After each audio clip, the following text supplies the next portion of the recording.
Axé, irmãos, Xangô abençoe a todos, a bênção dos meus mais velhos, Xangô abençoe os meus mais novos.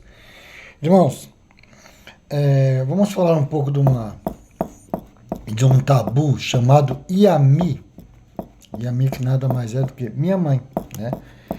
Vamos falar das Adjés, né? Então chamadas como bruxas, mas na verdade não é bem assim, né? Elas são nossas mães. Por isso são chamadas de Iami.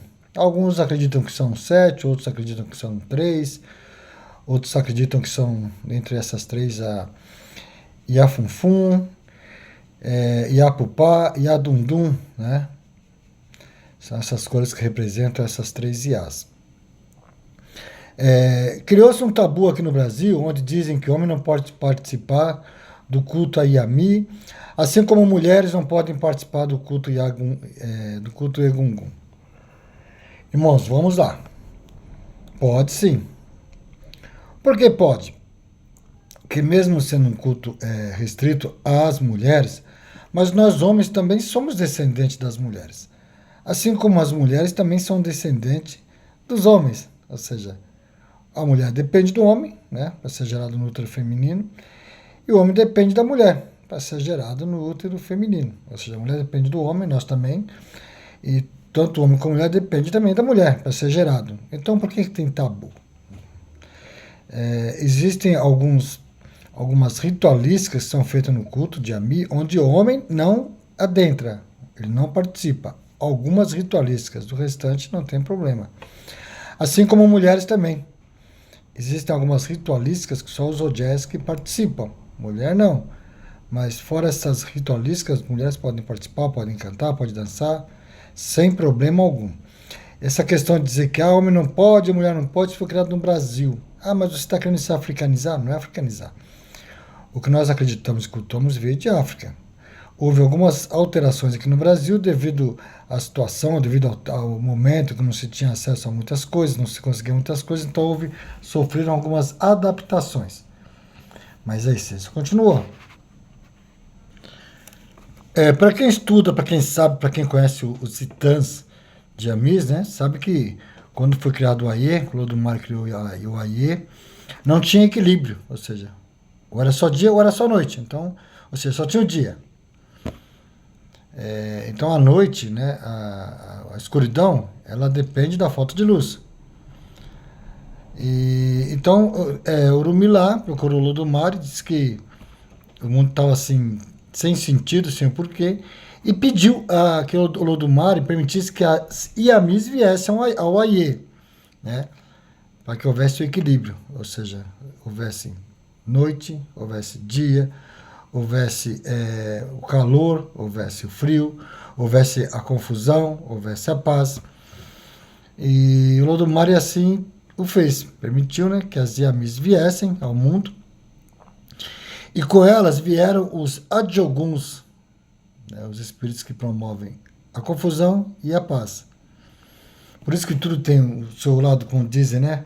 Positivo, negativo, bom, ruim, o que quebra, o que arruma. Existe o médico porque existe o doente, existe o ladrão porque existe a polícia, ou existe a polícia porque existe o ladrão. Então tudo tem os seus dois lados, né? E a Mi é a causadora de tudo isso, ela é a causadora do equilíbrio. Ela é a causadora do equilíbrio. Ou seja, tem alto, baixo, tem o seco, molhado, tem o direito, tem o esquerdo, tem o da frente, de trás. E a Mi, ela ela é responsável por toda essa dinâmica através dos adjoguns, que com ela vieram. E tanto é que quando vieram, né,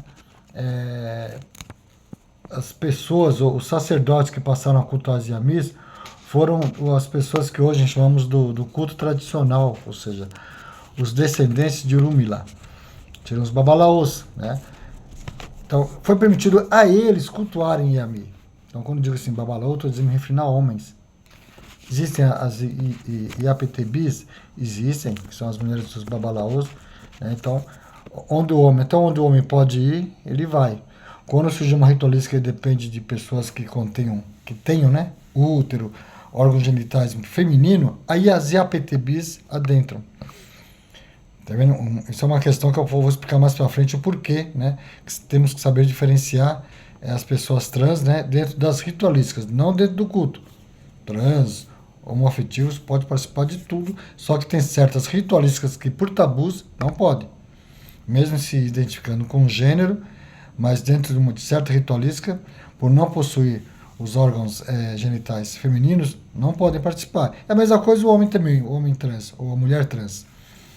Mas isso é assunto para um outro vídeo. Então, aí o que acontece? Quem cultua mais Yamis, assim como Egungun, são mais os irmãos do culto tradicional. Porém, nós do culto Leste Orixá também cultuamos.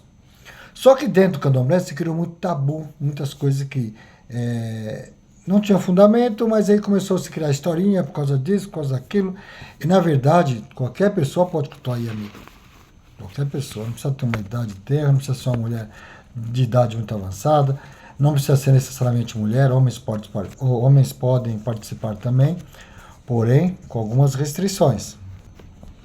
Os homens podem, por exemplo, preparar os IPCs, ou os IPCs, as Yamis, que é o nome que nós chamamos das oferendas feitas a Yami, é IPC ou IPC, né?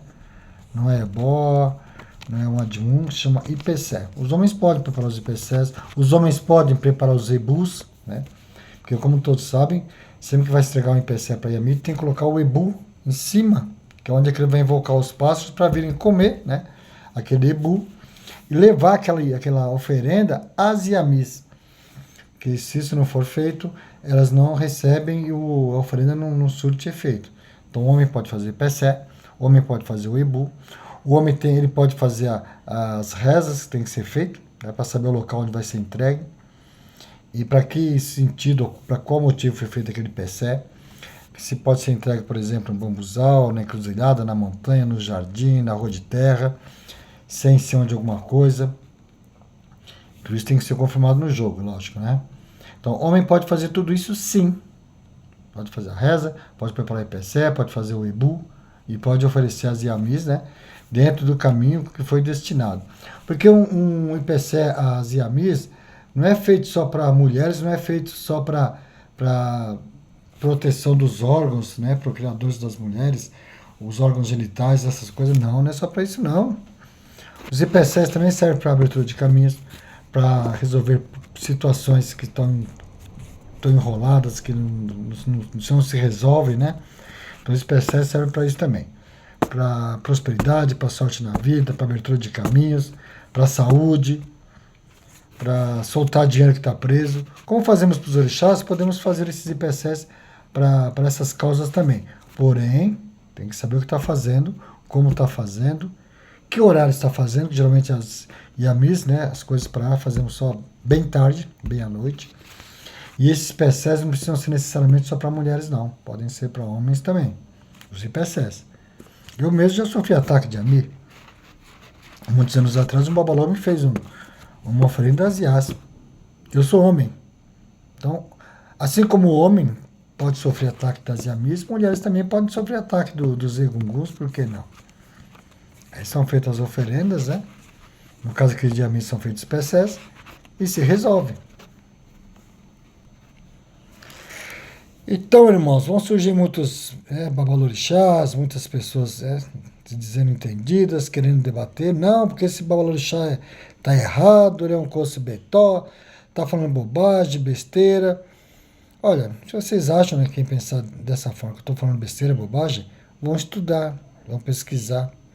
Porque antes de eu falar qualquer coisa, primeiro eu estudo, eu pesquiso, né? Eu tenho minha bagagem aí, eu tenho meu tempo de iniciado. Nesse tempo eu andei muito, eu busquei muito, ainda continuo andando, continuo buscando. Tive o privilégio de conviver com muitas pessoas, infelizmente muitos já se foram. Baluartes do culto, né? Não vou nem dizer baluartes do candomblé, baluartes do culto. Então, quando eu falo alguma coisa, eu não estou explanando o que eu vi fulano querendo dizer. Não, eu fui atrás, eu busquei, eu estudei, pesquisei e passo o que é correto. Inclusive, outra coisa, o Iuapelê, o bom caráter, a pessoa tem em qualquer culto, qualquer religião. E uma pessoa, para se fazer um IPC para Yami, principalmente para Yami, ele tem que primeiro tirar um ibó de boca. Ele tem que estar limpo por fora, né? Ele tem que estar limpo por dentro. Então ele tem que mastigar Não vou passar receitinha, não. Quem quiser depois me chamar no PV, ele tem que mastigar 2 favas. 2 favas. Mastigar e engolir, para que essas favas façam a limpeza interna, né, e transmitam o axé, para que quando estiver rezando, pedindo, as yamis ouçam. As yamis recebam o que ele está pedindo. Isso deveria ser feito em qualquer ato que se faça para qualquer orixá, mas principalmente para as yamis. A pessoa tem que estar limpa por fora e por dentro. Irmãos, hoje é só. Depois eu volto a falar mais alguma coisa para vocês. Eu quero falar sobre o que dizem ser um orixá que mora dentro dos atabaques. Tá? Eu estava conversando com uma prima esses dias, minha prima comentou comigo sobre a questão desse orixá que é cultuado, se consagra esse orixá, dá de comer a ele, que para mim é uma bobagem. Tá? Bobagem assim, essa forma de fazer. Não estou dizendo que os atabaques não possuem uma energia dentro deles, tá? Mas para mim, atabaque é simplesmente uma armação de madeira. Agora, o que vai em cima do atabaque, os couro, aí sim tem que ser uma coisa consagrada. Quem põe a mão nesses couro também tem que ser uma pessoa consagrada. Tem que ter uma pessoa que tenha tido passada por uma iniciação, tenha tido uma consagração, para pôr as mãos naquele elemento, que é o couro de algum sacrifício de algum orixá, que tenha sido feito na casa, ou seja, foi consagrado, para poder ter o dom de invocar o orixá de alguém.